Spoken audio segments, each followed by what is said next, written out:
Welcome to another episode of Coffee Time. Today we're going to look at a replacement for something that we did a video about a few weeks ago. I've always been using Google Reader as my RSS feed. I love the integration of just everything's at Google. I go there, I find everything. However, Google has announced that as of July 1st, Google Reader is going away, so we had to find a replacement. As that sort of unfolded and I began to look at other things, I've decided to go with an RSS reader called Feedly, and I want to show that to you this morning.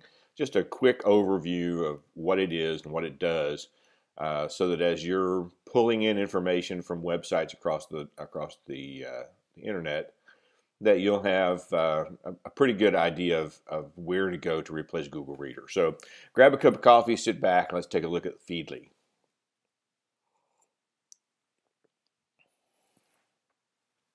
I've got this button right here. You'll see it says Feedly come up. I put this button on my Symbaloo page as a replacement for Google Reader. I go here every morning. I go here 2 or 3 times during the day just to kind of catch up. I'll do this at night, keep my reader down to 0 pretty much every day. And when I log in, this is what the interface looks like. Now, I've already connected this to my Google Reader. And so this is one of those reasons why I chose Feedly. When you first log in and create a website, or create an account rather, you're going to be asked, do you already have a Google Reader account? And if you do, you just sign into your Google Reader account, and Feedly automatically pulls in all of your websites, all the things that you've read, all the things that you've marked, everything pulls in perfect. It's the only one that I know of that does that so easily, which is one of the reasons why I chose it. So I just want to show you around the screen a little bit because it looks a little different than the Google Reader. You'll see, and this is today, and I have this set up to show me only the unread RSS feeds. So I have to go back and sort of do a little searching if I want to go back and find something I read earlier that I've already marked as read. But when you come up and you see these sites, if I hover over one, you see where this comes up and it says marked as read right underneath. So if I find one, and you know, I find a lot of RSS feeds that are just not interesting to me. I may, for something like a website like App Advice, I might read 1 out of 10 posts from App Advice, because I'm not interested in Angry Birds updates. I'm not interested in real-time racing games. I'm not interested, you know, but they may have some news about a camera app that I like or something else. So I can just sit here and I can say, mark that as read. That's gone. It's history. However, if I find one like this cool websites and tools that I want to read, if I just click it, it opens up inside Feedly. And I can scroll down and I can see all of the websites that it talks about. Now, one of the reasons that I like Feedly is this little deal right here at the top of the screen. I can, if I like this website, I can post this automatically from inside Feedly to my Google Plus account. I can send out, let me get rid of that, I can send out a tweet to Twitter. I don't have to go to the website, I don't have to go to the app. Right here, it will send it out. I can also publish it to Facebook, or, I'm sorry, let's go back, or I have a Buffer app account, and we'll talk about that maybe in another video, but the Buffer app allows me to sort of schedule when I want this to post to either Twitter or Facebook. That's the only 2 accounts I have set up right now. And so I could set this to post 6 hours from now. And that allows me to post some things out to Twitter at various times when I'm busy.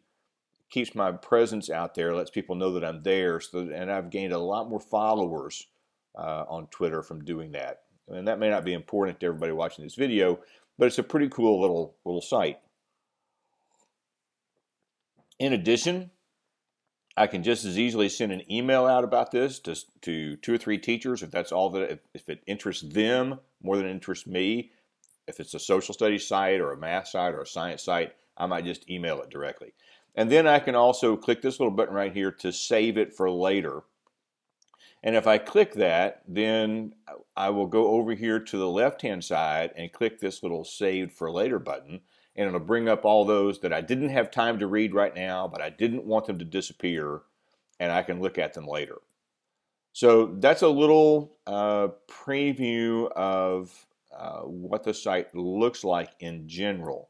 You'll also see, because I'm connected to my Twitter account and my Facebook account, on the right-hand side over here, I have things coming up in my Twitter feed right from within Feedly. I can see what's happening there. And if I scroll down a little further, you'll see I also have my Facebook account that comes up immediately. Now, over here on the right-hand side, it says In My Feedly. It will show me a list of all of the websites that I have something waiting to be read, and it will show you how many. So from the Den blog, for instance, I have 2 blog posts that I have not read yet. App Advice, I have 1, and on down the list. So this is all I have left to clean up my RSS feed to get it down to 0. At the same time, if I come over here, and this threw a couple of people for a loop, threw me for a loop the first time I did it. If I want to add a new website, something that's not already in Google Reader, and I click Add a Website, it comes up on the other side of the screen where I can explore sites, or I can type in the website that I want to add, and then it will add it to my feed. So you go to one side of the screen to click Add, but you go to the other side of the screen to actually put in the URL of your file. To me, I think this is probably going to be my go-to app, as it were. And in addition to what's on the website, there's also a mobile app. And I think you'll see up here, I can either go with an iOS app or an Android app, or I could even read this on my Kindle if I have one of those. And so let me take just a moment and switch over to my phone and show you what the app looks like, so that I can keep up with this on my phone. And I tell you, it's a lot better than the Google Reader app was, as far as the interface and the look and things. So give me just a second and we'll look at that.